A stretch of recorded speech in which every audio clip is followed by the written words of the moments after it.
Sa iba pang balita, Digital TV Summit inilunsad ng DICT para mapaghandaan ang pag-switch sa digital TV sa buong bansa. Narito ang report.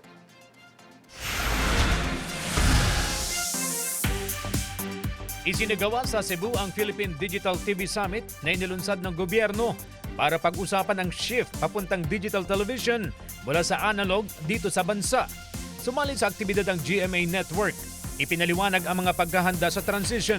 Sa inilunsad na Philippine TV Summit, pinagsama ng Department of Information Communications Technology o DICT ang iba't ibang stakeholders sa broadcast industry at mga ahensya sa gobyerno.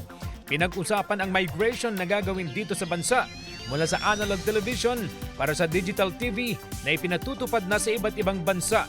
Ayon sa DICT, mahigit 10 o 15 taon na nga ang nakaraan nang ipatupad sa ibang mga bansa ang migration, kaya napapanahon na para sa Pilipinas. Ano different? Yung digital broadcast frequency, less prone to noise. Yung analog, kasi, makita nyo pag nanonood kayo ng TV, gumaganon.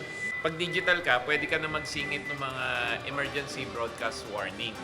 Ayon sa gobyerno, isasagawa ng face-by-face ang transition na sisimulan sa Metro Manila.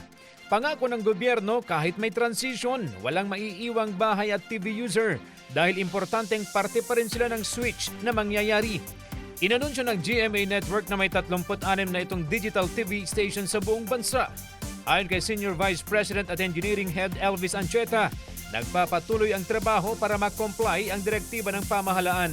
Even better na digital images and sound. But not only that, they'll have more channels. And most importantly, if eventually the EWBS is activated, and we are so willing to pipe it out, for GMA we are ready.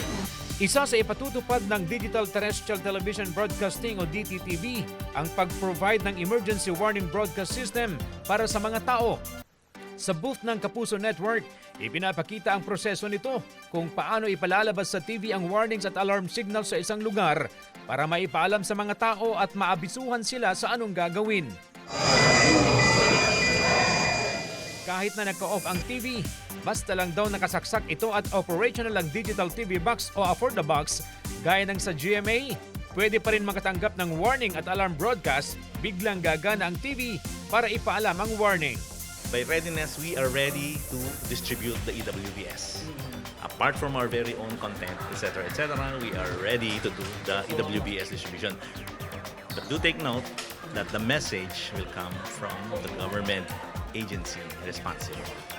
CJ Torida, One North Central Luzon.